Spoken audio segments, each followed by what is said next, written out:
Hello, everybody. This is Ryan, This is Avery. and we are from the Frame by Frame King Crimson podcast, and you are listening to Pods Like Us.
Hello and welcome to Pods Like Us. I'm Martin Quibell, known to my friends as Marv, and this time I am speaking with Hudson Ranney.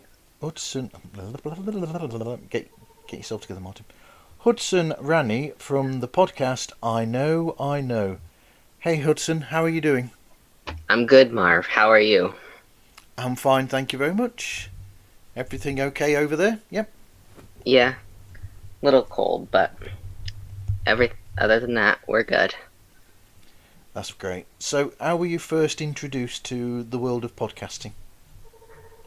Well, I think it was maybe late 2018, and I'd been a viewer of the channel Mean Mr. Mayo for the longest time, and he was filling in for Ken Womack on Talk More Talk, and he put it up on it like a promo trailer, so I watched it and I really loved it. That was the only one I listened to for a while, and then when Two Legs became a video cast, I started to follow that. But I've followed numerous podcasts kind of like since the start of 2020s, where I really branched out because of the unfortunate thing called a lockdown.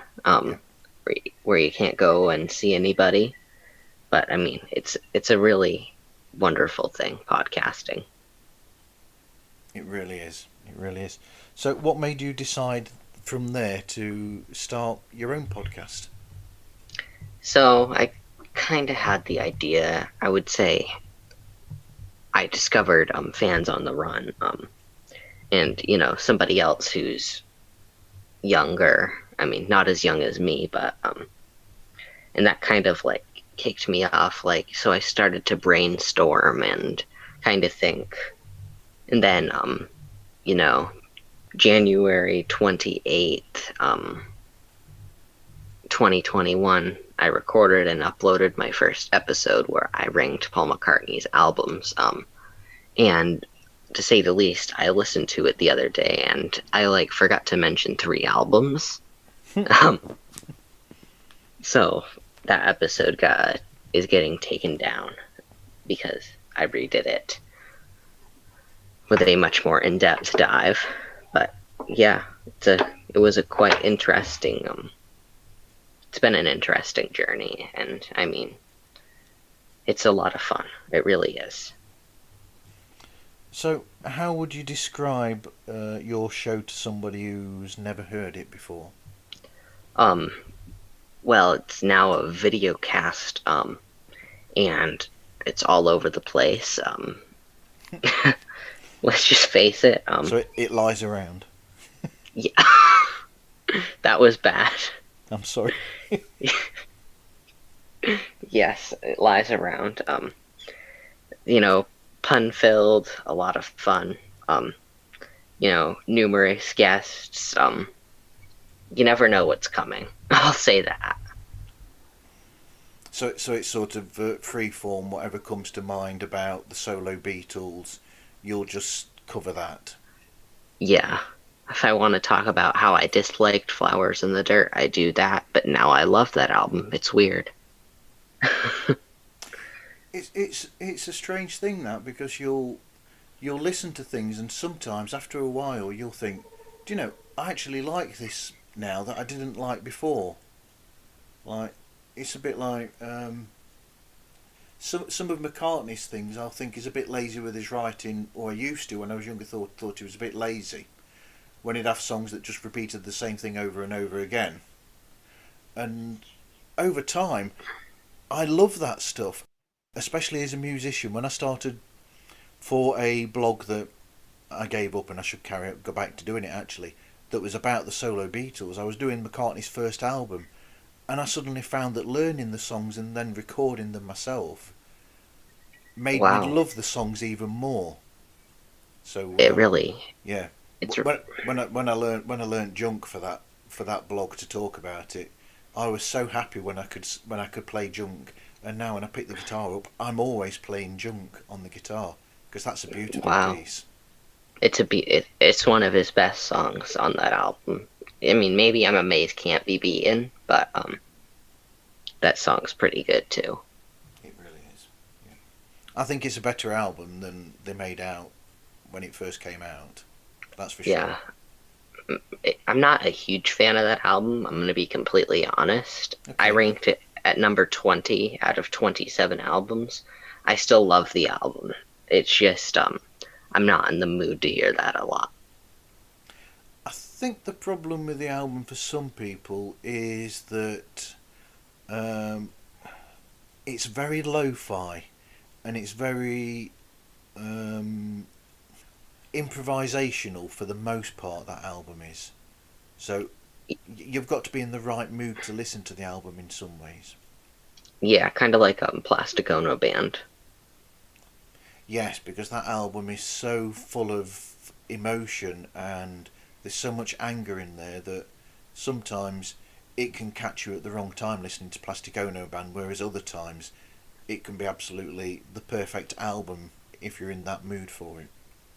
Yeah, I think that's kind of why I gravitate towards John's more poppier stuff nowadays. But I still love that album and revisit it, and in many ways, it is the best solo Beatle album.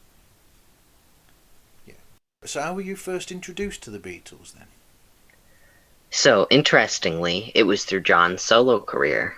Okay. Um, I think I was 7, and I received a record player from my grandfather, and Wow. out of those 4 records, it was a Surf and Safari, a Johnny Cash album.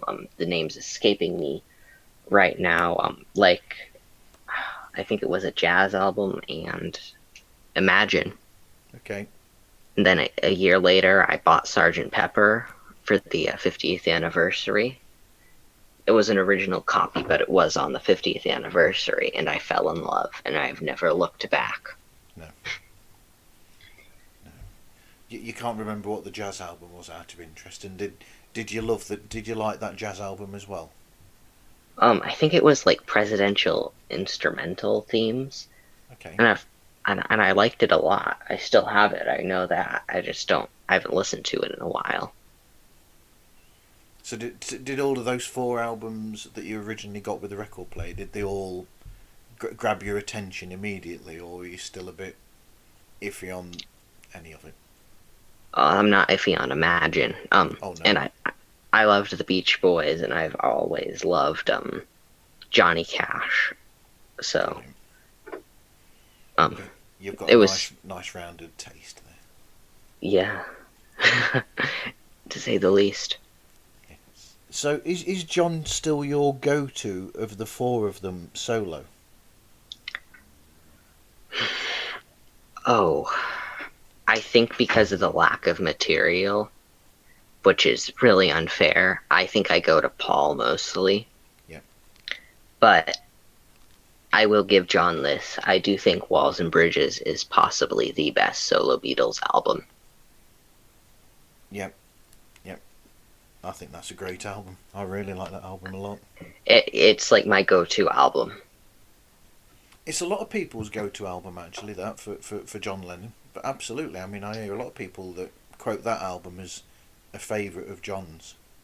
Yeah, it's that and Mind Games are the two favorites. Specifically, the 2002 remix of Mind Games, where the vocals are easier to hear. Definitely, I love that mix. I think that's great. So, have you got any favourite albums from the other three as well? Oh, think I'll give you like I can give you like my five favorite Paul albums. I think number five, I would go with Back to the Egg. Loud, rocking, fun. Gets really overlooked nowadays, Yeah. which I don't appreciate. Um, It was Pun overlooked when intended. it was overlooked when it first came. Yeah, I mean, panned by the critics. I think if it had Absolutely. Good Night Tonight and what's the other? If it had Good Night Tonight on it, I think it would have had much bigger success. Yeah, and Daytime, Nighttime Suffering would have been a nice finish to the album as well. Oh, I love that song. I might So even do like I. it more than the A side, one of Yeah. Paul's gems. But I'd got to go with Back to the Egg. Memory Almost Full. Yep. I mean, came out the year I was born. I've absolutely loved that album since I've heard it, except for two songs that don't grab me. I'm not a fan of Gratitude at all, and Feeding the Clouds is lukewarm on me still. Yeah. And then number three, I gotta go with Ram. Yeah. What hasn't been said about Ram? It's really just the greatest album. Yeah. If I was ranking these technically the best, Ram would be number one. Okay. But I think I'm burnt out on it, the same way I am with Band on the Run. Yes. Yeah. Band on the Run. You go anywhere and they play songs from Band on the Run. It's everywhere. It's all over the place. That song, that album. And there's two songs that I just don't like on that album at all. I'm not a fan of Picasso's Last Words, and I'm not a fan at all of Mamounia. Okay. Wow. Okay. So that album, I wouldn't even call that a top 10 Paul album. No. But then I'd gotta go with Flaming Pie and Tug of War. Yes. Absolutely. Tug of War was the first album that I bought. First Paul album or first album? It's the first album that I bought. Oh wow! When I was 11 years old, I bought it. I think the day or the week or so when it first came out. But yeah. Interesting. Curiosity. What is your favorite Paul McCartney album?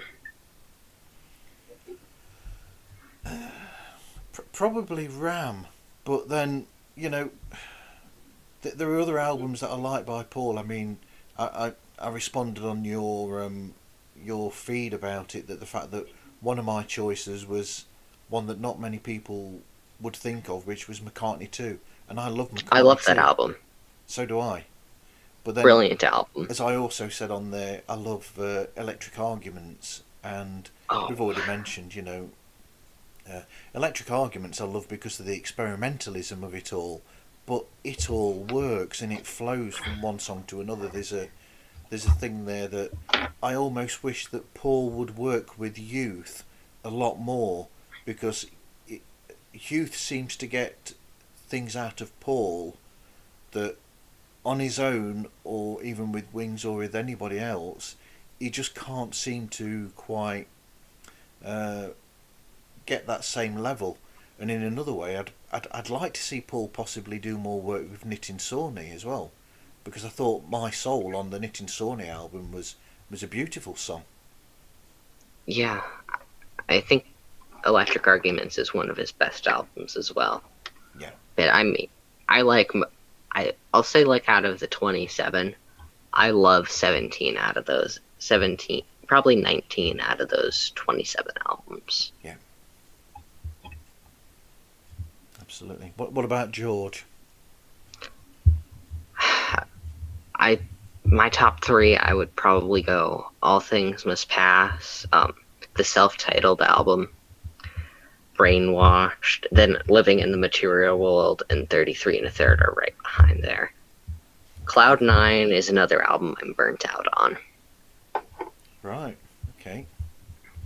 We've already mentioned John with Walls and Bridges and Imagine Mind and Games Mind and Games. Plastic Ono Band. Absolutely. I don't mind Double Fantasy. I can't listen to that album much just because of what happened 3 weeks after. Yeah. It's too stinging for me. But I think Woman is my all-time favorite John Lennon song, solo-wise.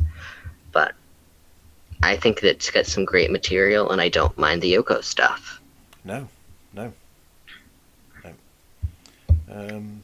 It's a shame, really, in my opinion, that he never got to properly finish the songs that ended up on Milk and Honey, because I think there was some really great material on that. That if John had Yeah, had a chance, that would have been amazing. Like, it would have been. And I'm not a fan of that album as much as I am of, like, Brainwashed, because I yeah, don't think it was finished well enough, no, like Brainwashed was. Because Brainwashed, I couldn't tell that that was posthumously released at all.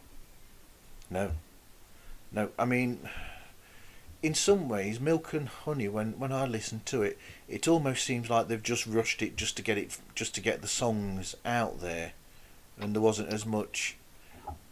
I almost wish that somebody could get hold of that material now and do a similar job to what they did on Brainwashed. But then again, Brainwashed, there were left notes allegedly by George as to what he wanted to do with the songs anyway. Yeah, I mean, because George known he was dying for a few months and stuff, so. But it is too bad that we never got him to finish it. But what hurts as well with George is the fact that there's so little from George to go back on as well, because he was such a he fretted over absolutely everything with his music, and he spent years and years on that material. So, I mean, you've got songs that go all the way back to the early 90s. Run So Far, for instance, I think that was around 1990-91, because it ended up being on an Eric Clapton album around that time. It was on the Journeyman album. Yeah, Any Road, I think, was from the. It was. I think it was going to be a Traveling Wilburys song, actually. I think so. I think it was around that time. It does have the Traveling Wilburys-esque tone to it. Yeah, yeah. But and I wish that George would have released an official, soundtrack to the terrible Shanghai Surprise film. Yeah, I do too. George should have. I wish George released more stuff in his solo career. If he wasn't stabbed, I think he would still be alive. Absolutely. Do you think Yeah. that Brainwashed would have come out as it did though, if he'd have still been around? No, because he wanted it to be released as demos, apparently. Okay, I didn't know that. That's a rumor, but who knows if it's true. I think that's something that the Harrison estate need to get onto actually, because the first early demos, Volume 1, that they brought out, they haven't brought out a Volume 2, and it's Been like 10 years. it's been like 10 years since Volume 1. Come on, get Volume 2 out already. Get on with it. Come on, people. Oh, well done. That's a good pun. Yeah.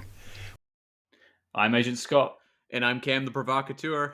And we're from the Spy Hards podcast. That's right, and you are listening to Pods Like Us, the podcast that also has the Midas touch. What about Ringo? What's your taste when it comes to Ringo? I really love the Ringo album. That's number one. Bukus of Blues. What's the 92 album? Time Takes Time. Absolutely. And What's My Name? I really love too. Yeah. Goodnight Vienna, of course, and Rhoda Gravure. Yes, not an album that a lot of people mention, but I like Road to Gravure as well. I call that his most underrated album. Yeah, yeah. I've got that on CD actually, Road to Gravure. So I've got the vinyl. It was my first Ringo album on vinyl, so. brilliant. I used to have them all on vinyl years ago. I wish I still Did you had all sell? Ringo's. Did you sell all your vinyl? I did, and then over the last couple of years, I've started to buy vinyl again. Oh. So, and I have quite a bit. Most of my vinyl is actually jazz, surprisingly. Interesting. But I have a lot of Beatles related vinyl as well. So, including 3 vinyl copies of McCartney 3. Okay. I think you might be a collector. Yeah, I've got the blue. There's a story behind it. So, I've got a blue, I've got a green, and I think I've got the black. And the idea was that somebody, I'm not going to say any names, but there were people from America who wanted copies of the blue, and somebody wanted a copy of the green, I think. And so I ordered 3 copies of the blue and a copy of the green and then a copy of the black, just because I wanted, a standard black vinyl. And so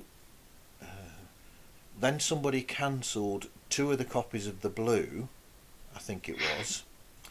So I had to find somebody else to sell another copy of the blue to, and then I've ended up having to keep one to myself.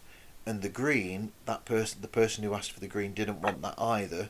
So I'm stuck with a blue, a green, and a black vinyl of that album. Interesting. And I've got the CDs as well with all the extra bonus stuff on as well, which I wish I'd not bothered with that, really. Yeah, that was a little ridiculous, I thought. Because if I'd have known they were going to release it in Japan with all of the bonuses on the same CD, I would have just gone for that. Yeah, I think I'll buy that eventually, just to get those demos, but I'm not the biggest demo fan. I really am not. The demo to Kiss of Venus is nice, and It is. Yeah, that is nice. That demo. I like Paul's vocal on that a lot. Yeah. And the sliding jam from that sound check, that's good as well. The Dusseldorf Jam. Absolutely, that is really good. Yeah. Sliding. Are you a Tom Petty fan? I am. Yep. Do you know the song Honeybee I off do, Wildflowers? Yep. It sounds like a rip-off of that song. I love that album. I really do. That is a great album. It is, but doesn't it sound like a rip-off of that song? Yes, it does. Yeah.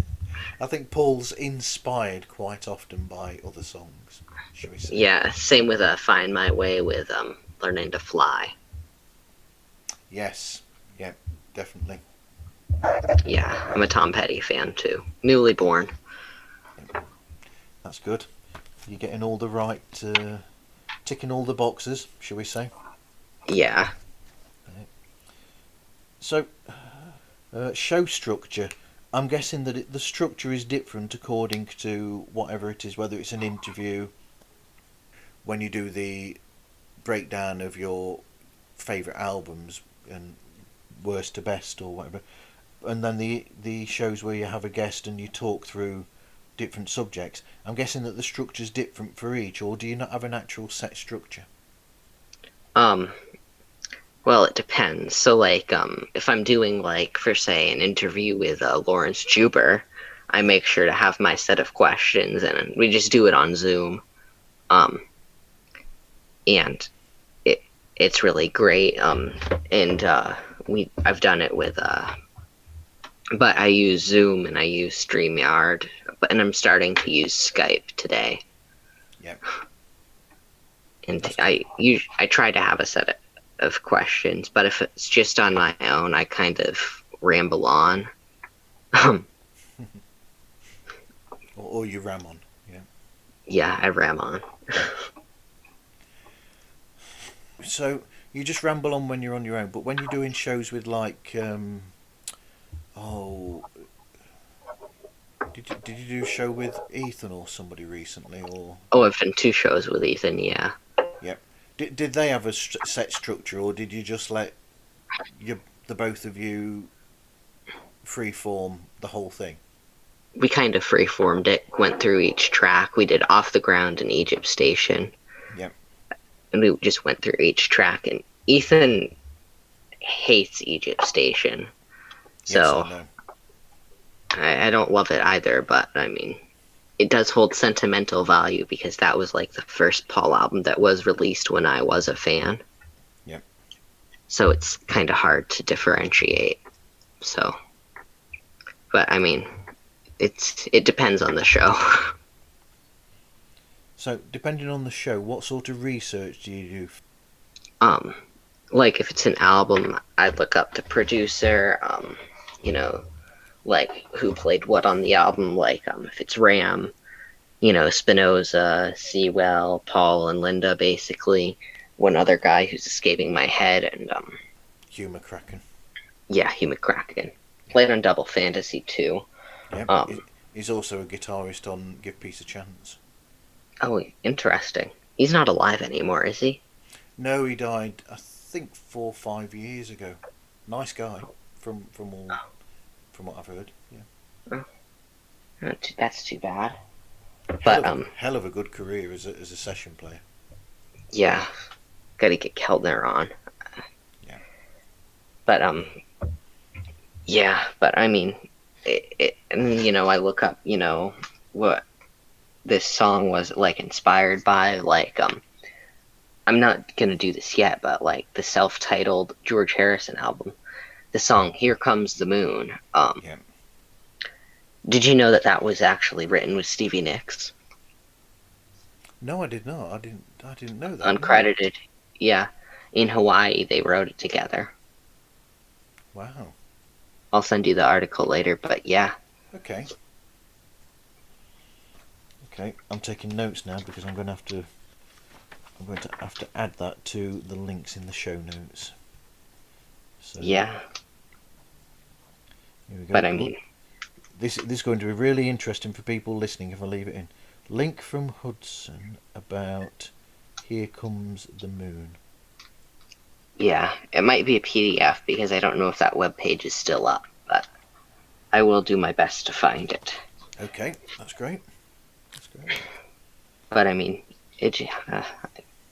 I like to, it's interesting what I found out. Like, when I did the Mind Game show, like Yep. Andy Nichols, who has so much energy while recording. I don't know how, if he ever sleeps, but like he knows like everything, like the demos of Mind Games. Like, I mean, that I don't do like that extent of research, but if I know it, but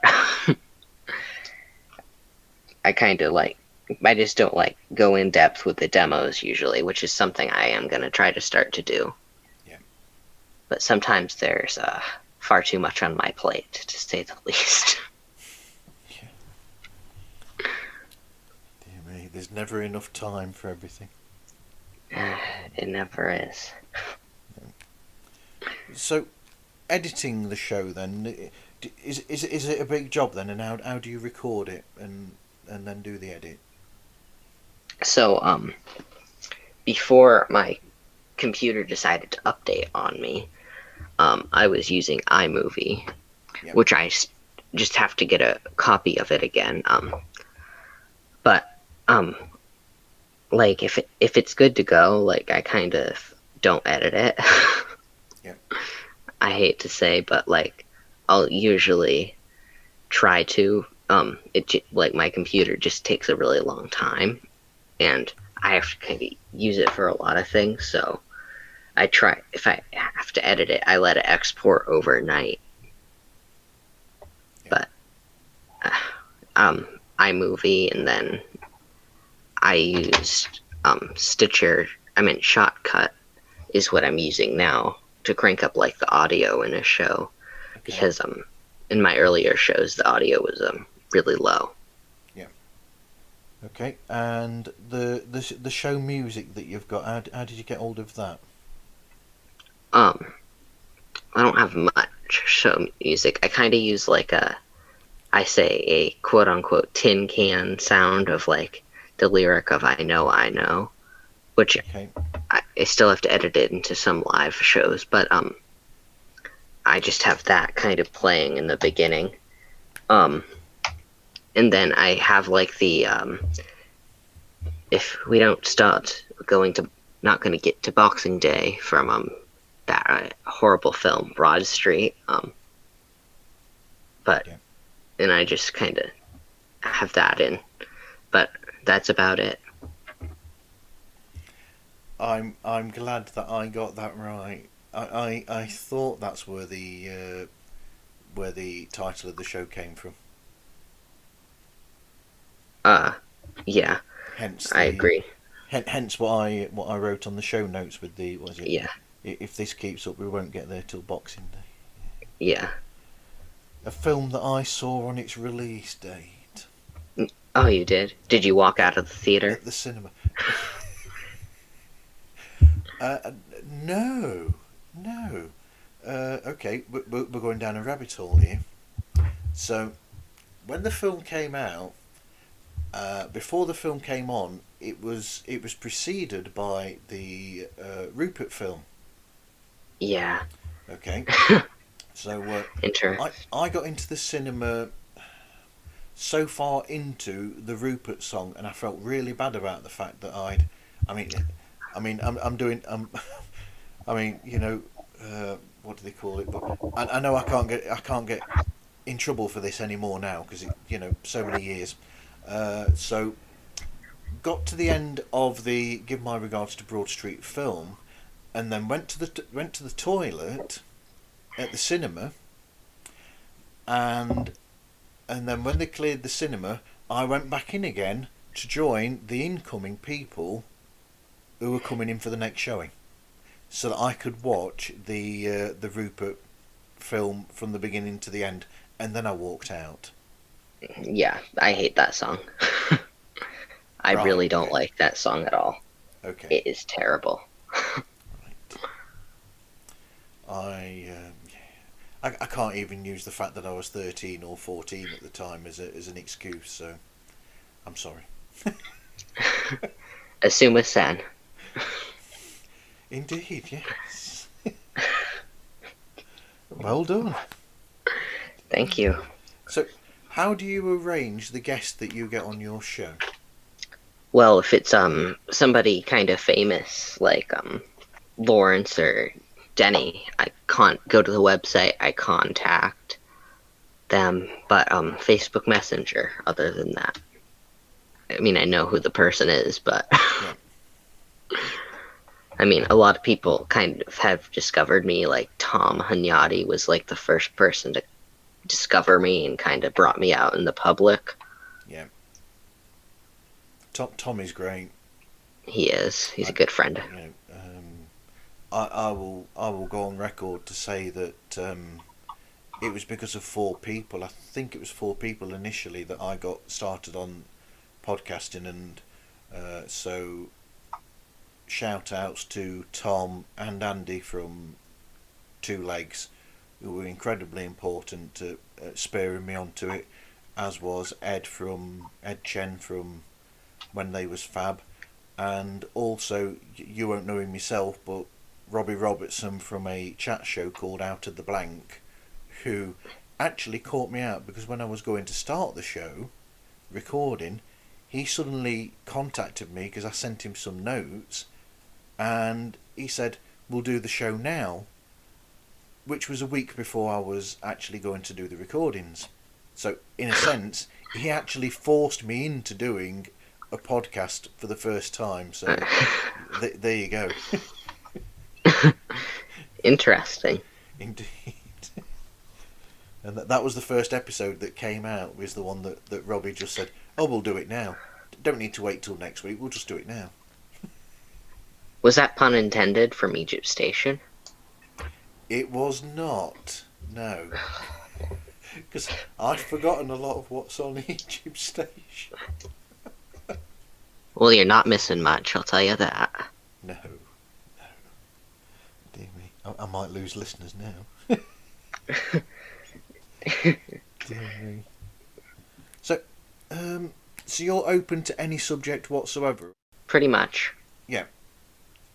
I mean, the episodes that you do on your own, I think it's interesting because it's almost like you're doing an audio essay on the album, shall we say? If that makes It sense. is. Yeah. Yeah. I should just do one with the cat, I mean. It wouldn't talk back, but I should record one with the cat. Hey, don't go Thing. there. You'll start making up characters and have your own characters and voices and everything if you don't watch it. Yeah. Like some other shows do. This is Dave of Live Life Loud, the Decibelic podcast, and Yeah, you're I don't listening want mine to to Pods be, Like Us with delusional, Marv. to say the least. Yeah, only to make fun of people.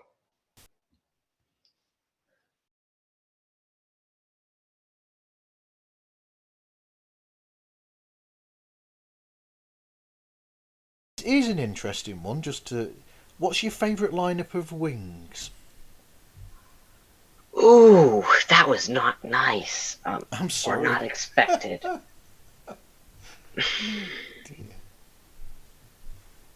Part of me wants to say the Back to the Egg lineup. Yep. But I think the correct answer is the first lineup. Denny, Double Denny, and Double McCartney. Yes, and well, Henry as well, but yeah. Henry, but yeah. I would say the problem with the last lineup with Lawrence and Steve is I wish they had made another album. Oh, agreed. And I think really that, do. I mean, Lawrence is just the nicest guy you will ever meet, and it's really a shame that they had to end Wings. It really is. It is, very much. Isn't it a pity? Isn't it a shame? Yeah. Imagine. Yeah, imagine. So what other podcast shows do you listen to, Hudson? So, unfortunately, with my recording, I don't have a ton of time. But when I do have time, I'll tune into your show. Oh, thank you. I'll tune into Things We Said Today. Talk and Two Legs are like my main and Fans on the Run are like my main go-to shows. Yep. That's cool. But and then I'll listen to. I don't listen to my own episodes. That's like the only episode. That's like the only podcast I'm opposed to listening to is my own. Yes. By the time my shows come out, I've listened to it that much in editing that I don't really want to listen to it again. Oh gosh, I don't know how you. It's like, ugh. Like, because the first episodes that I've done, I didn't have a microphone, so I was using my computer microphone. Okay. So you can hear like children screaming in the background and the lawnmower and everything. So Yeah. it's quite interesting. It is. It really is. What advice would you give to people starting their own podcast for the first time? Prep. Be confident and have tough skin. Absolutely. Yeah. That was the advice I was given, and I think and have guests on there, and always have and try to have a diverse opinion on things, because that's the best way to go, I think. Absolutely. Definitely. Try to bring a different perspective in. So where can people find your show and how can they get hold of you? So the best way to find my show is on YouTube. You just type in I know Solo Beatles podcast and it'll pop right up. And you can email me at iknowpodcast@gmail.com if you want to contact me for anything. I always respond. And you can, leave a comment in the YouTube section and I'll respond. You can also find me on Podbean and Spotify and Anchor. Okay. Right. Anyway, thank you very much for talking with me today, Hudson. Oh, you are so welcome. And thank you everybody for listening, and I hope you listen again to another episode of Pods Like Us.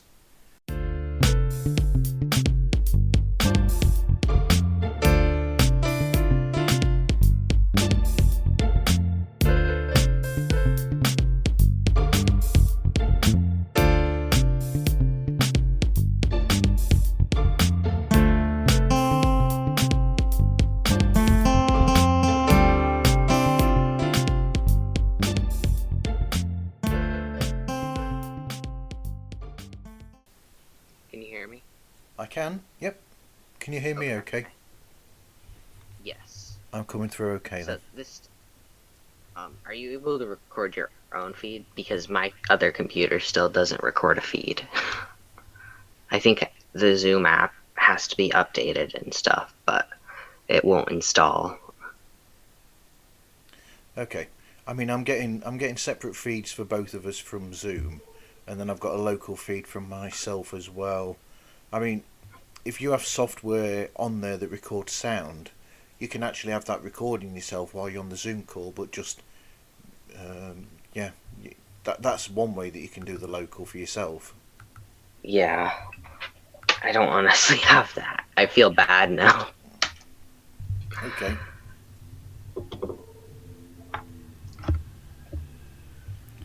But, yeah. So you're going to carry on then, just messaging people and seeing if they're interested in being on the show, and like. Well, Yeah, you've had Lawrence, crikey. Yeah, Lawrence. I'm still working on getting a few other people. Yeah. But it's a lot of fun. It really is. Absolutely. I mean, you get to talk to. I mean, Lawrence is like forgotten in music history. He really is, and so isn't Denny Sewell as a member of Wings. It's really only Denny and Paul that kind of get the recognition. Absolutely. Yeah.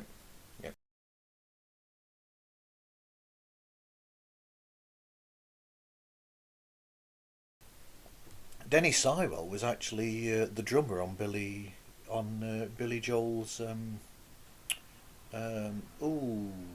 which album was it? His first album. Piano. No, before that there was one, because he made an album and then it didn't do very well. Cold Spring Harbor. That's Yeah, the one. And Denny that's a good album. Denny Sywell is actually the drummer on that album. Yeah, I didn't realize that, but I mean that album's really underrated. Yeah. I knew he'd worked with Billy Joel, but I just forgot the name of the album. I thought it was Glass Houses that he was on. But I mean, I'm a huge Billy Joel fan. Absolutely, yeah. Glass Houses, that would have been his regular band at that point, where he would have had Liberty DeVito on drums, and he would have had that lineup that he had for a lot of albums. I think he had True. I think he had the same lineup for the most part, from Street Life Serenade all the way up to The Bridge. I think it was the same backing band for all of that period, for about 14, 15 years, I think. Yeah, because The Bridge was what, 1989 or something? Late 80s. Yeah, because then the next album was Stormfront, where he had an entirely different band altogether. Yeah, but I think that's his last album of original material, if I'm correct. No, there was Bridge of the Bridge of what's it? No, the River of Dreams. After that was Okay. Yeah. That one then. And then that was his last album. Yeah. Which is ironic, because I think the last song on there was is it something like these? They're the last words. These are the last words that I'm going to say, and That's basically the last song on his last album. Yeah, Last Words or whatever it's called. yeah. I'm not as familiar with his latter day career, even though it's not that old, I would say. I'm kind of more of a 70s Billy Joel guy. The Stranger, Glass Houses, 52nd Street. Those are like my good. It's over Yeah, 25 years since that last album. So there yeah, you go. it's crazy. I mean, with all the success that Paul's had with his latter day career and Ringo to an extent, you'd think he'd want to release an album and get back out there. But Yeah, I'm a big I'm really a fan of a lot of stuff from Paul's last 20 years of output, like Electric Arguments and oh, I love that album. I love Electric Arguments. Memory Almost Full, Chaos Oh, and that's a Creation, Chaos and Creation. I could just reel what? off a load of things that I really like from the latter day period. You a fan of Driving Rain? Um, some of it. There's some things that I question about it. I think Heather would have been better if he'd not had the lyrical bit. Shall we say that? Yeah, it's kind of creepy. It's a lovely instrumental piece, and then it's spoilt by that. Yeah, but I love that album all the way through. Yeah. The only one latter day album by his that I have a problem with is Egypt Station. I'm not a fan of that record, really. I have a problem with that album as well. Yeah. He sounds like he's trying too hard, and that's just not the Paul that I need. But I do love I Don't Know. I love Happy With You. Yep. But it's got some great songs, but just not a great album overall.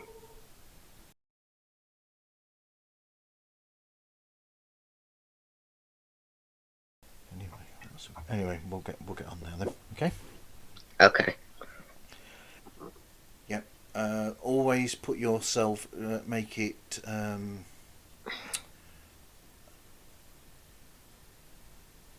Yeah, I was going to say something there, and I've completely gone blank. Oh dear. More coffee. Yeah. So, that seemed very quick. It did. But is that a good thing or a bad thing? I don't know. Is there anything that we should pick up on that I've missed? I don't think so. I don't know. That was quick but fun. I think that's It was. I think that's the most professional I've been in an episode. Probably. Yeah. Dear me, But I need to stop now before I get worse. daytime, nighttime suffering. Yes, absolutely.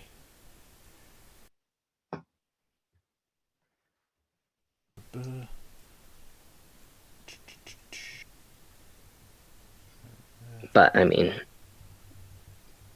yeah, it's fascinating. It really is, and like how many people there are. But I would love to get one of Paul's kids or something on to talk about like how it was like growing up with your dad. What you need to do there is possibly work out when James, for instance, has got something coming out himself, and try and approach him around that sort of time. If you know James is coming out with something, because then he can use it as a promotional tool. Yeah, it would be good to do that. Yep. Because how old do you think James is now? James has got to be in his 40s, I would think. James will be. Yeah, James is 43 at the moment. He'll be 44 this year.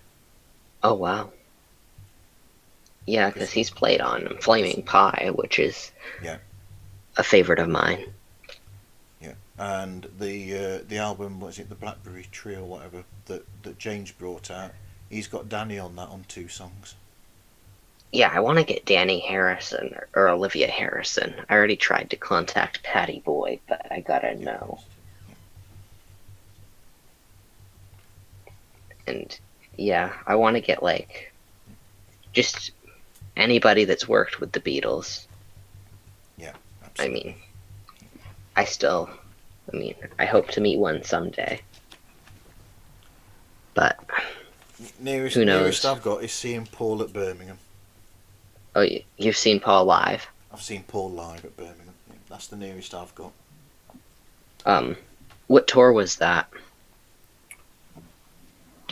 Ooh, Out There, the Out There tour. So 2013.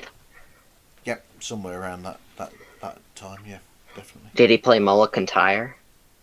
No, but he did do Temporary Secretary. Oh, lucky. And very good live. We need I love that song. we need a new Paul McCartney live album that catches everything from, because he's not brought anything live out since Yeah, Good Evening New York, nothing. Good Evening New York. Nothing since then, but he's done all these songs since then that he's not captured on any of the live albums, like, like I said, Temporary Secretary, Junior's Farm, Hi Hi Hi. He's not, I don't. none of those have been in on the live albums. Junior's Ones. Farm. Oh, wait, well, Wings, so. Yeah. I was gonna say. Wings is different, but on his solo, he's not released any of that on his solo live albums. Yeah, hopefully I'll see Paul someday. I haven't gotten around to it. But, yeah. Out of curiosity, what's your favorite Paul or Wings live album? Wings Over America, yeah. Possibly. Oh. Although saying that, I don't mind Tripping the Life Fantastic. Interesting. I don't love the vocals on that album. I think they're too. No. I don't know. I gotta go with Amoeba Gig. Oh yes, yep. Why did I forget about that? I liked Good Evening New York City, actually. Yeah, that is a good album, and he played a couple songs from a Flaming Pie live. Yeah, and he did a couple of songs from Electric Arguments on that as well.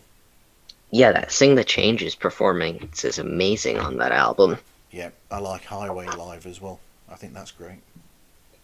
My only complaint is there is nothing from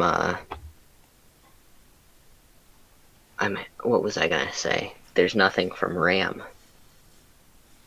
No. that he's really done live. Well, he has. He's done Ram itself, Ram On. Yeah, but I would die to see him do Backseat of My Car or So Woman Oh Why live. So would I. But then again, wait until later this year when the deluxe edition of Let It Be comes out. Yeah. Because you will have a version of Backseat of My Car on there. Yeah, true. Because that was from the Get Back / Let It Be sessions originally. Correct. You can hear him on the 30 days bootleg doing it a couple of times. Yeah. Were you a bootleg person back in the day? I wasn't. I got hold of that on a, shall we say, a nefarious, very famous website that you can no longer get things from. Ah, you're back. I'm back. I'm sorry about that. I didn't have my laptop switched on at the power socket. It just went off. Oh, that's happened a few times. Like the show with the Tom, it just stops automatically because I was reaching out and I accidentally clicked my power strip off, which was recording because I had my computer set up like a desktop at the moment in time, and whoops. Dear me.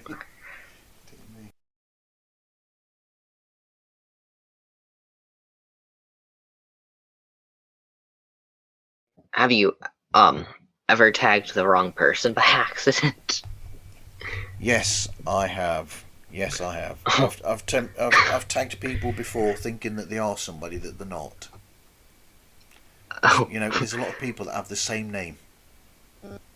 yeah, it's crazy. Yeah.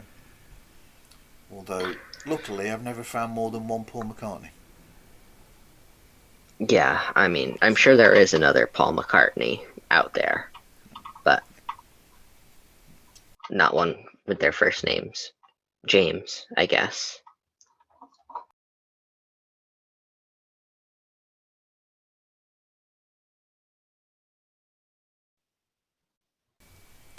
Anyway, Hudson, I'll let you get on. So, thank you very much for this. Yeah, no problem. Well, thank you so much for having me. Thank you. It's been Yeah, fun. You take care of yourself. it has been. You do too. Nice to meet you. Bye. Bye. Bye. Take care. Stay Yeah, I safe. will. Bye. Thank you so much. Bye bye.